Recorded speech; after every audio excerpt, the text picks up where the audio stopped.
Our study this morning is one that I am particularly excited about because it's one when I came to realize the content and the subject matter we're going to talk about this morning.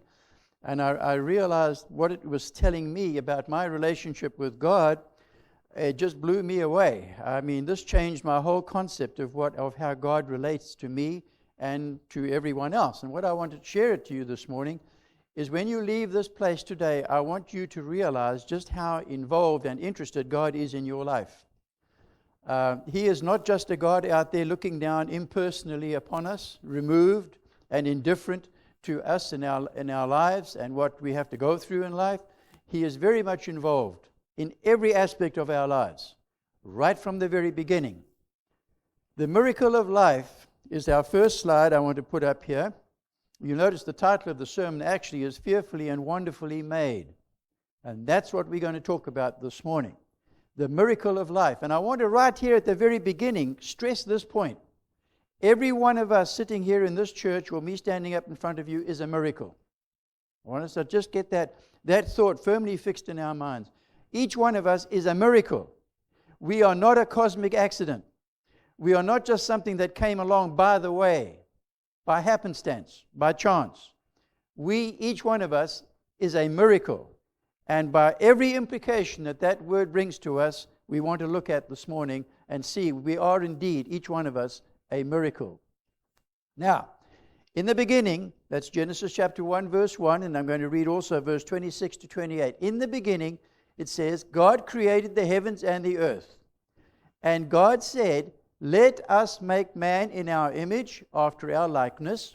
So God created man in his own image. In the image of God created he him. Male and female created he them.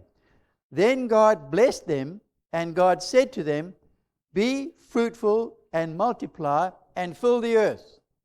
This was God's purpose for humanity. They were created in his image. They were created also to be one. Because notice what it says here in verse 26. He made him, singular, male and female, created he them.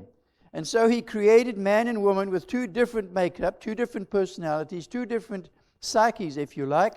A woman is one way and a man is another way, and they complement each other. So when you put them together, they do indeed reflect the image of God. But neither the female or the male in themselves actually reflect the image of God. It takes two, a male and a female, to reflect the image of God.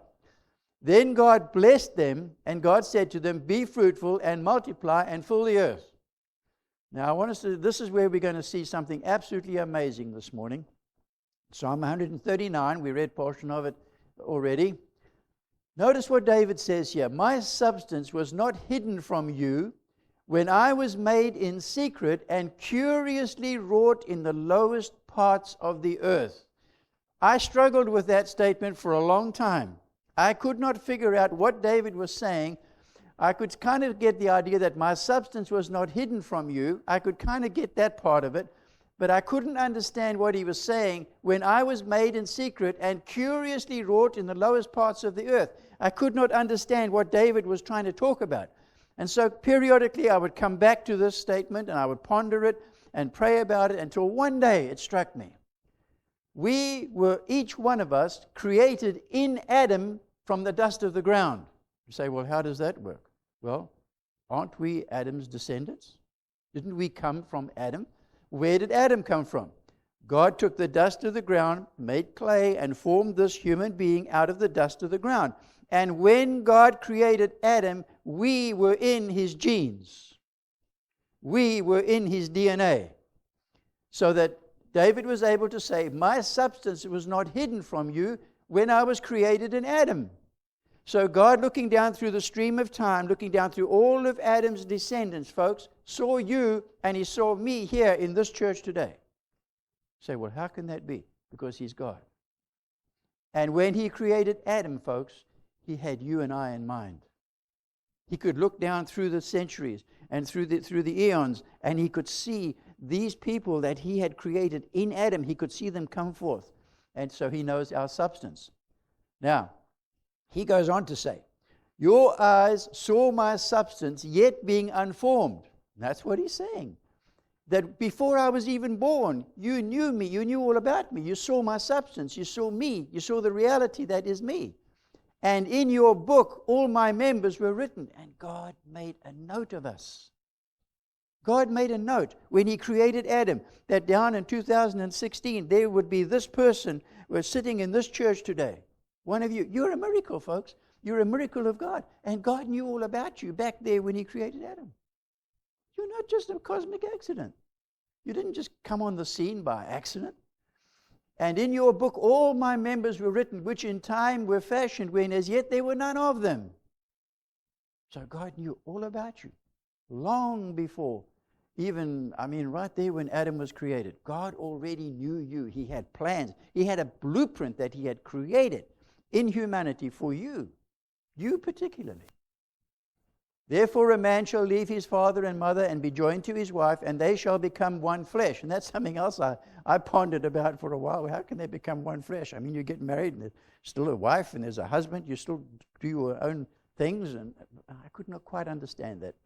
So one day the Lord said, okay, it's time to show you how. Now, that union where two become one flesh results in the procreation of a new life. Now, I want us just to think about it, folks. This is utterly amazing. This is absolutely astounding. There's around 400 million little sperm cells are released at the time of ejaculation, okay? And each one of them has one object in life. One object is just, it consumes it. It's got to find that egg. And so, they all are, folks, this is the ultimate Easter egg hunt. The ultimate Easter egg hunt. And they all go after that one egg. Now, scientists have studied this particular aspect of reproduction, and they've come to the conclusion by watching them that actually the ovum puts out a signal, here I am, come and get me, here I am. But now, one of those 300 or 400 million sperm cells finds the egg first. And it penetrates the wall. Now, I want us just to think about this. Just say, they say like it could be 400, 500 million, 600 million. I've seen various opinions as to how many little sperm cells are actually released at the time. I want you just to think about this for a minute. Just say 400 million. Just say when you were conceived, there were 400 million little sperm cells there trying to find the egg. That means that 399 million little sperm cells died. There were 400 million possibilities that you could have been, but you only became one. 399 little prospective people had to die so that you could live. Absolutely amazing when we think about it. Then, of course, when that one penetrates the wall of the ovum and he gets in there, then the surface area here hardens up and it presents any others from coming in. It says, no, I'm done. I don't need anybody else. This is enough. And then an amazing thing begins. The beginning of life. You have a single fertilized cell, an ovum, in which is stored the complete genetic code that determines both the physical and the mental characteristics of the person to be. That one cell. Folks, it is so small that you can't even see it without a microscope. But now it has been impregnated, it has been fertilized, and in that union, from that one cell from your mother and the one cell from the father, is written your genetic code. What you are going to be is in that little cell. Everything about you. Now, I want us to notice something that God said to Jeremiah here, and this is absolutely amazing. And I'm going to bring something out here. Thus God was able to say to Jeremiah, before I formed you in the womb, I knew you. Before you were born, I sanctified you. I set you apart for a purpose. Now, I want us just to think about this for a moment. See, at conception, this is not just a natural biological function that happens. God says, I formed you. Folks, I want to suggest to you this morning that at the very point of conception, when that little sperm cell gets into the ovum, life begins. There is no such thing as arguing or debating about when does life begin so that we can abort a fetus. That is total garbage. At the very point of fertilization, life begins. Because it is in that little fertilized egg that you are already pre-planned. God has already pre-planned you. And I want us to stress this idea that God says, I formed you. You didn't just come about as some natural processes. I formed you there. We're going to talk more about that. And so before you were born, God already knew you. He knew everything about you. He knew your whole makeup, your personality, your physical, where you would look, your hair, your color, everything. He knew all about you. And he says, because of that, he was able to say, I sanctified you. In the case of Jeremiah, I sanctified you to be a prophet. Whatever, he's got a special purpose for every one of us. Because, folks, we are a miracle, and we have a special purpose before God. We are not just something that happened. We're not just a number of amongst the billions of people living on the earth. God has a special plan for each one of us. All right. Now, there are 4 nucleotides which actually go up to make the double-strand helix. And if you look at very carefully there, you'll see there's a T and an A. They have to match. There's a C and a G, and they have to match. Now, what happens when that egg is fertilized is it takes the 1/2 from the mother, and it takes a 1/2 from the father, and it brings them together. It merges them.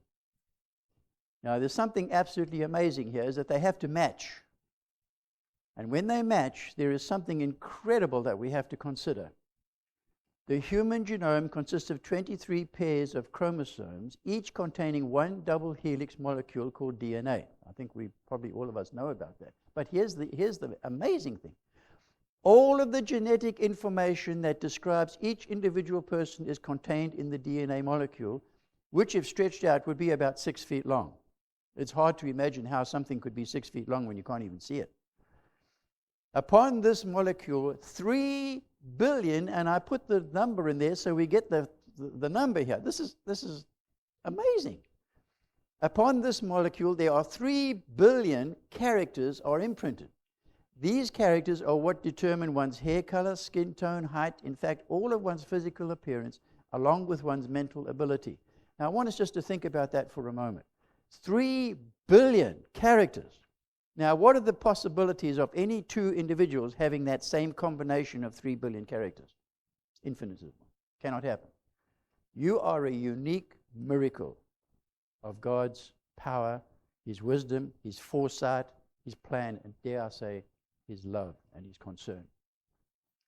Just how this came about is a miracle of divine wisdom and power that makes each one of us a distinctly unique individual and reinforces the declaration made by the psalmist who said, I will praise you, for I am fearfully and wonderfully, and I want us to look at that word there, made.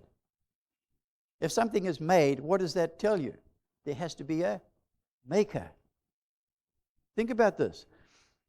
The psalmist said, I will praise you, for I am fearfully and wonderfully made. He recognized, as we have already seen in the same psalm, he believed that God was his creator. God made him. And in the womb, folks, I want to just make it very clear this morning that from the scriptures it teaches that God formed us in the womb. This is not just a biological process that forms naturally like the evolutionists would like to tell us. No, God forms the baby in the womb of its mother. He fashions it. He makes it. Right, now, when that cell is fertilized, it has a male pronucleus and a female pronucleus, and there's just one cell. The little sperm is tiny little sperm. In fact, as compared to the female ovum, it's infinitesimally small. You wonder how it could even get in there, but it's so small. But it does, and so now you have these 2 nucleus. You have the male and you have the female, but one cell. But then the beginning of life. It takes just a few hours for cell division to begin. A few hours. And that one cell now splits and becomes 2. Now, here's the point that we're going to, and when we come down to the end of this study, folks, you are going to be absolutely amazed. At every stage of development, the cells remain glued together. In other words, when that first cell divides into two, the one doesn't go flying off in one direction and the other in the other direction, and never the two shall meet. No, they stay glued together. Right from the very beginning, they stay glued together. In just a few hours, that happens. As cell division continues, so that within 48 hours, the two have become four. And they're still closely knit together. They don't separate. They are just glued together.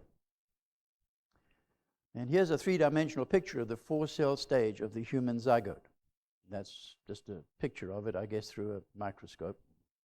I thought you'd like to see the 3D image of it. Within 56 hours, the number of cells has grown to 8, all remaining firmly attached to one another. Now, what is so amazing is they all look the same if you look at them through the ultrasound and things like that, ultrasound or microscopes and whatever they look through to see them, they all look the same. But remember that in those cells is your genetic code of who you're going to become. About 4 days after fertilization, the collection of cells has formed into what is known as the morula. I had to get the pronunciation right. Morula. That's how they apparently pronounce it. But notice, they're still glued together. They're still here as a unit, all together. About 5 days after fertilization, the cells arrange themselves into an outer peripheral rim of cells, the trophoblast, while the other cells form into an inner cell mass, the epiblast. It is from the epiblast that the embryo will form and develop. Now let's just stop there a moment, and I just want to ask a question. How do some of them know that they've got to become the trophoblast, and some of them know they've got to become the epiblast? How do they know? Because God is creating a new human being. This multicellular structure is known as a blastocyst. On about the 7th day, the blastocyst enters the uterus and becomes implanted on the uterus wall. Thus, at the end of this, the first stage of human life, the zygote has become an embryo. Amazing. I've got the stages here. You've got one cell with two nuclei, and it separates into 2, and then into 4, and into 8, and then into the morula. And here's the early blastocyst. You'll see that there's the trophoblast, and the epiblast is in the center. Now, this is where this is utterly incredible, utterly amazing to me. Think about this. What tells that little cell right there that it is supposed to become one of the cells in the heart? So it has to be different from, say, a cell in the lungs or a cell in a bone in your leg. What tells this little one down here this little cell here, what tells it that it is supposed to be the knuckle in your third finger of your left hand? It's supposed to be part of the skeletal structure. And what tells it I've got to be different from the heart cells, I've got to be different from the lung cells, I've got to be different from the skin cells? What tells it's got to be different? God. It can only be God. I mean, what else? When they all come from one cell, and from that one cell, God begins to build a human being. It cannot just happen by itself, or just by some process. It cannot happen. And of course, it expands, and you get the amniotic fluid is all encased there in the placenta and so on. It all comes out, part of it. But my question is, what makes some of them know that they've got to be part of the trophoblast and some of them the epiblast? What is it? God. Does it just happen? At 4 weeks, you actually have a digestive system, and you're a little bit obese because your tummy here, your digestive system is quite big compared to the rest of you. But notice here in 4 weeks, your heart is already formed. You already have a heart. Your circulatory system is already starting to be there, going to be to function. And notice also here, what we said is that all of these cells that are going to make up this little body, this little person, all of these different cells and that, they're all sticking together in their right place, in their right order, and doing the right thing that they're supposed to do. Now, I want us to have a look at this again. This also comes from Psalm 139. For you have possessed my reins. Now let me ask you a question. What do you do with reins? You control horses. You say, well, what's that got to do with it? Okay, let's just think about it for a minute. My two daughters are into horses big time. I mean, they just love horses. My older daughter, she's got, 5 or 6 of them and 2 donkeys and ponies and all kinds of stuff down in Texas there. My other daughter is a cowgirl. She rides on the range. They ride steers and chase steers on horses and all the rest of it. Okay, so they're both into horses. I'm not into horses very much, but because I have at times been along with them out and we've been riding horses. So I've learned what reins do. Okay, if you want the horse to go, you loosen the reins, you let them go, and you flick it on his neck like that, and it says, oh, with the reins, it says, oh, he wants me to go. So it goes. It walks, runs, or whatever it wants to do. Then when you want it to stop, you pull back on the reins like that, and it pulls its head up, and it stops. If you're going and you want it to turn to the left, you pull the reins to the left, and it goes to the left. You want to go to the right, you pull the reins, and it goes to the right. What's that got to do with it? Well, let's have a look at this in its context. For you have possessed my reins, you have covered me in my mother's womb. In other words, what David is saying is that you guided the whole process of when I was in my mother's womb. You guided the whole process. You were in control. You made everything work. You made everything happen. That's what he's saying. It's amazing. The Bible is so clear that God actually creates. It's a procreation. You know, we often use that word, procreation. Well, procreation is not a creation from one person. It's a creation from 2 different, from God and from the human. So God is in control of the creation of the new little being in the mother's womb. It's not something that just happens. Okay, after 6 weeks, this little guy, he's about a half an inch long from the back of his head, because his head is like this, down to where he sits, to his bottom. He's about a half an inch long. But I want you to notice something here. His little arms are beginning to form, and his little legs are beginning to form. Now, what makes those cells know that they have to keep on dividing and dividing to make the legs longer and longer and longer, and the arms longer and longer and longer, and you've got an elbow that comes in there now, and you've got knees that come in. What makes those cells know to do that, to change from one thing to another? Only God. Now notice, I want you to notice something else at 6 weeks. The little brain is already in its head. The little brain of that little person is already there in its head. That's only 6 weeks. That's only 1.5 months after conception.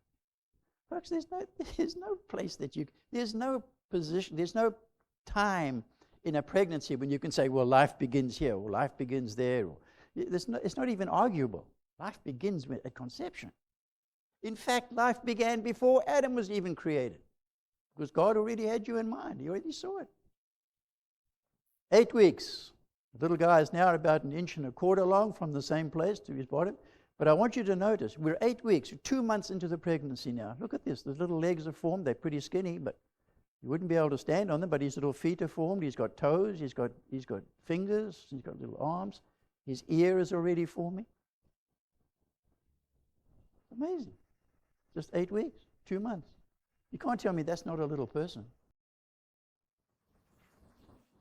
At 9 weeks, we look looking at it, we find the fetal respiratory system, and we find that the lungs are in place, and he has a rib cage and a spine.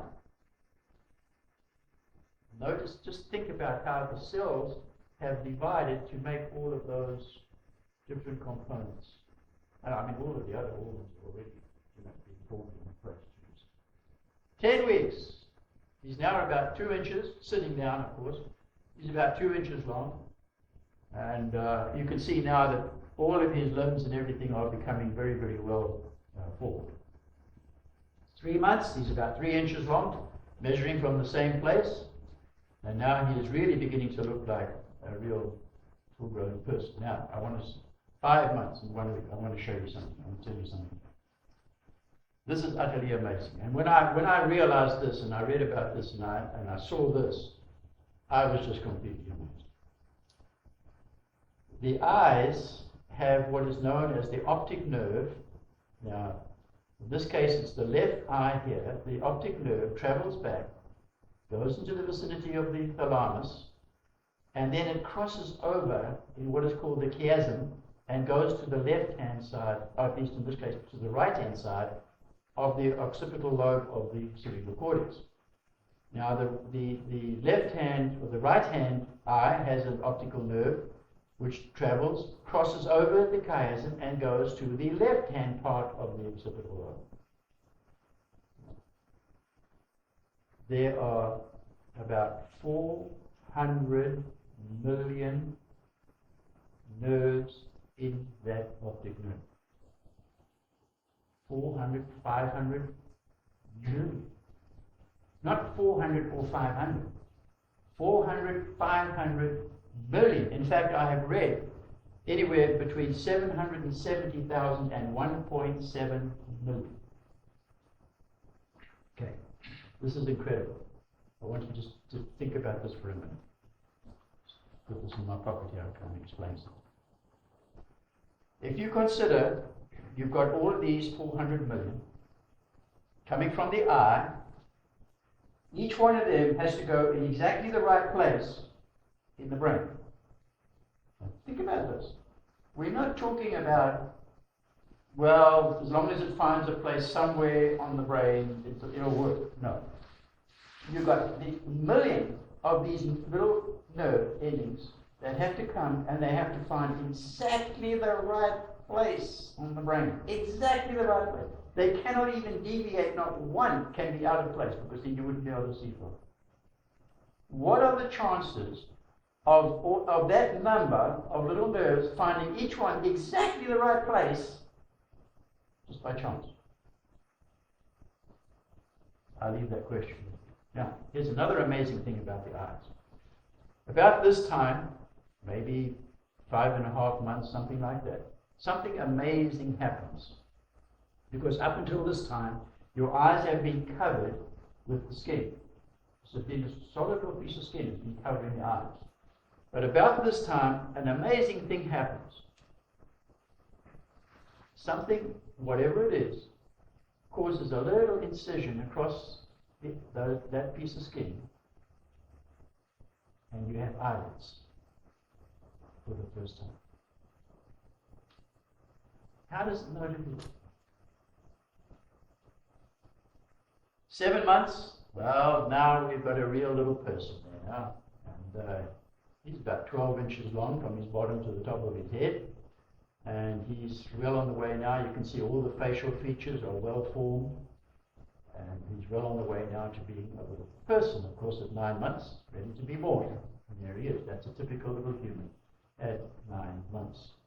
And I don't even want to get into partial birth abortion, because that to me is something that is just, I cannot even understand anybody ever even thinking about doing something like that. It is absolutely out of the question. Now I want you to sit and watch a little movie. It's a little video. And I'm showing you this for a purpose, because I want you to think about your own conception and how you came into being as you watch this little video. As you watch it, just sit and think. Think about how you yourself are a miracle. You didn't just happen. You have a divine purpose, because God formed you. And so as you watch this little video, I want you just to think about that.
That is the end of my introduction. Now let's get down to the real study. This is where we really want to see the implications and the actual significance of what we've talked about so far. What is that mysterious, unseen force that holds us together physically, and dare I say in a symbolic sense, spiritually as well? Well, let's just have a look at a few verses, and then we're going to see something that are absolutely amazing. In Him is life. That's the first thing we have to understand, is that life comes from Jesus. That's it. There's no other ifs, ands, or buts. For in Him we live and move and have our being. If it wasn't for God, none of us would be alive. If it wasn't for Jesus our Lord, not one of us would be breathing, sitting here today, alive, cognizant, being able to look and listen and see. Nothing. We wouldn't. We are also His offspring. We are not just the product of some biological accident or something that just happened naturally in the physical world. We are God's offspring. That's John chapter 1, verse 4 and Acts 17:28. I want to bring another little element into it here in Ephesians 4, 1 and 3. I, therefore, the prisoner of the Lord, beseech you to have a walk worthy of the calling with which you were called, endeavoring to keep the unity of the Spirit in the bond of peace. So the Spirit is involved in this as well. In the Psalm 86, verse 11, teach me your way, O Lord, I will walk in your truth. But now here is his prayer that goes along with that. Unite my heart to fear your name. I am dependent upon you to do this. I can't just ask for you to teach me your way, because I can't just do it. Even if you do teach it me, you have to unite my heart to be able to do it, to fear your name. Now, this is utterly amazing. In Colossians chapter 1, verse 16 and 17, it says this: all things were created through him and for him, and he is before all things, and in him all things consist. That word consist there in the Greek text is the word synestemi. An amplified translation of this word would be all things hold together. That's what the is in the Revised Standard Version. If you go to the Living Bible, it says it is his power that holds everything together. Now, the cell adhesion molecule is the secret to why those cells all remain together, all remain stuck together. The cell adhesion molecule. But what is this glue that holds us together right from conception and on into eternity? The name of it is laminin. You ever heard of that? You ever heard of laminin? You may have heard it. The cell adhesion molecule. But now here's the amazing thing, folks. What does it look like? What does laminin look like? You want to see? You ready for this? That's what it looks like.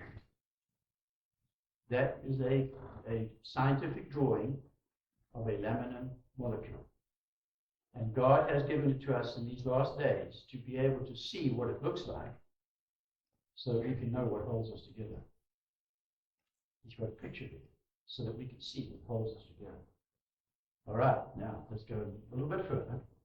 God, who at sundry times and in diverse manners spoke in times past to the fathers by the prophets, has in these last days spoken to us by his Son, whom he has appointed heir of all things, by whom also he made the worlds, who being the brightness of his glory and the expressed image of his person, and upholding all things by the word of his power, when he had by himself purged our sins, sat down on the right hand of the majesty on high.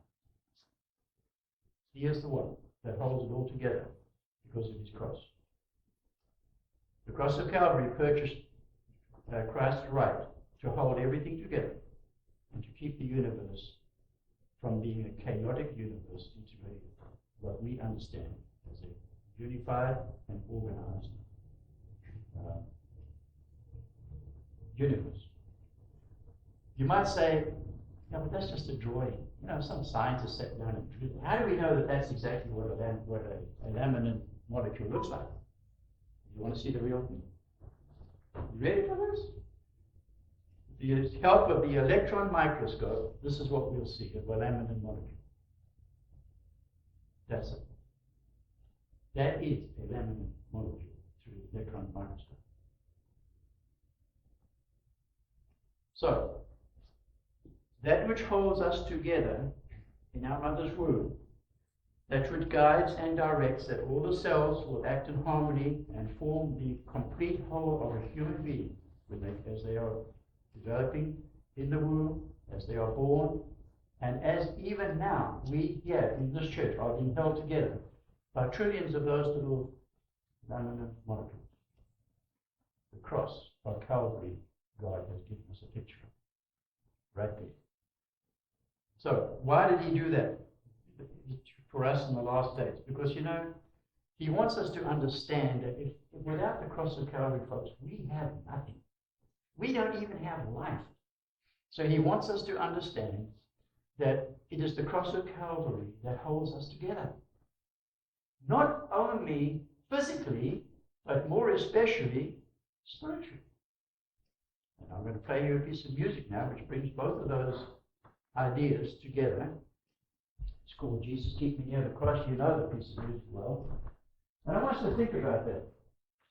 There's trillions of these little crosses that hold us together physically, and it's the one cross of Calvary that holds us together spiritually, and that guarantees us our love, not only for this world, but also for the world to come.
thing I really want us to get out of this study this morning, folks, is for us to realize that we are very, very special.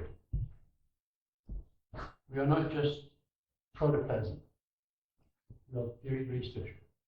That each one of us was ordained by God to live.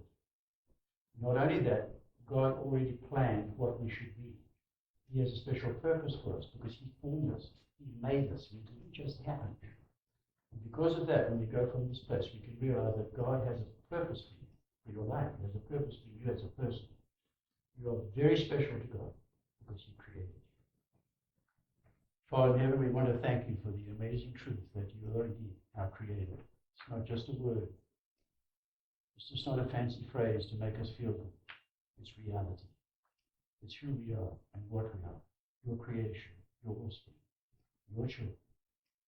And as we realize that You indeed did fashion each one of us into a unique, distinctive, peculiar human being, that You did so with a purpose. And we know ultimately that purpose is to live with You for eternity. The cross of Calvary stands as a monument to that truth. We embrace it and we hold on to it, Lord, just as You hold on to us, even in our physical lives.